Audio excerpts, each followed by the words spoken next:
CCS and Sons Workshop back with a different kind of project. I was given a vise, a Columbian Vise, and I thought I'd take my hand at restoring it to its former glory. I've recently been enjoying these restoration videos on YouTube, so I thought I'd take my hand and give it a shot. Throughout the video, I disassemble, clean, and then repaint and reassemble this Columbian Vise to its former glory. Be sure to stick around to the very end of the video where I dissect and discuss lessons learned on this project.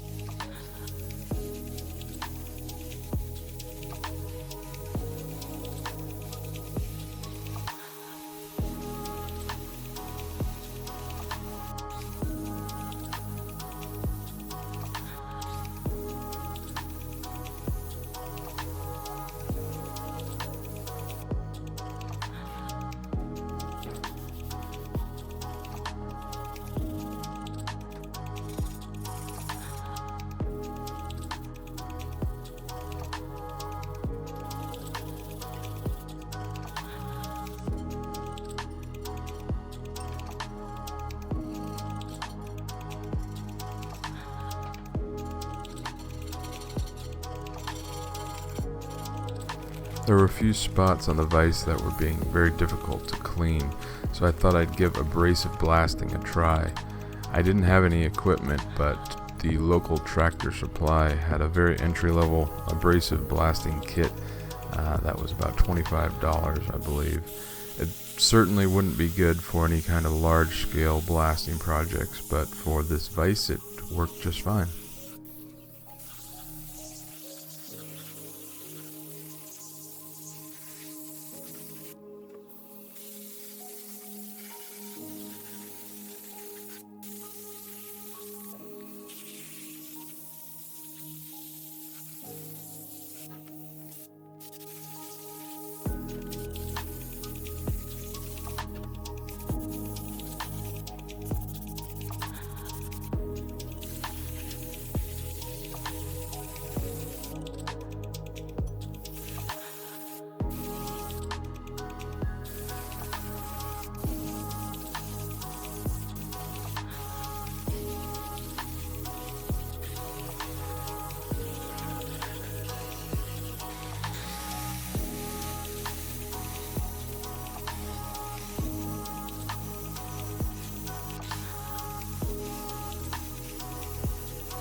For the new paint, I went with a Rust-Oleum Farm Equipment heavy-duty enamel in classic red, of course. I thought the enamel would hold up pretty well.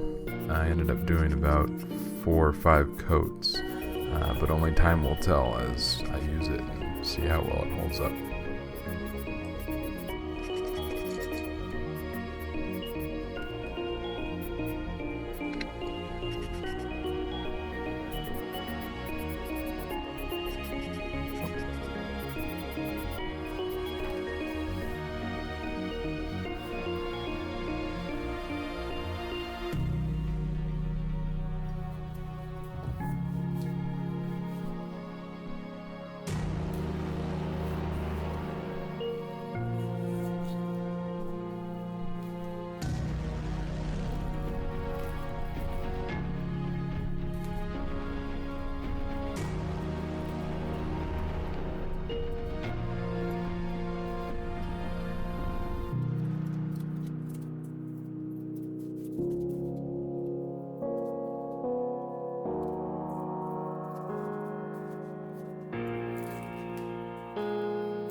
If you enjoyed this video, consider giving it a thumbs up and hitting that subscribe button.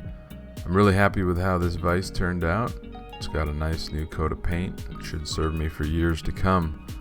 Thanks as always for watching, and if you're interested in the Lessons Learned segment, it's coming up in just a moment.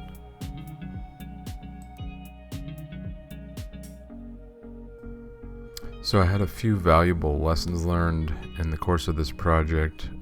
First and foremost was that using a wire wheel just on a drill by itself was basically useless. That's great for getting off some dirt and grime, but as far as removing paint, didn't cut it. Also the Dremel, same thing. It would be fine for some cleanup jobs, but not for a total restoration down to bare metal. What did work the best was the grinding disc on a angle grinder that took paint off all the way down to the metal, but it was difficult to get into those nooks and crannies. That's where the abrasive blasting really shined. Took everything I needed all the way down to the metal.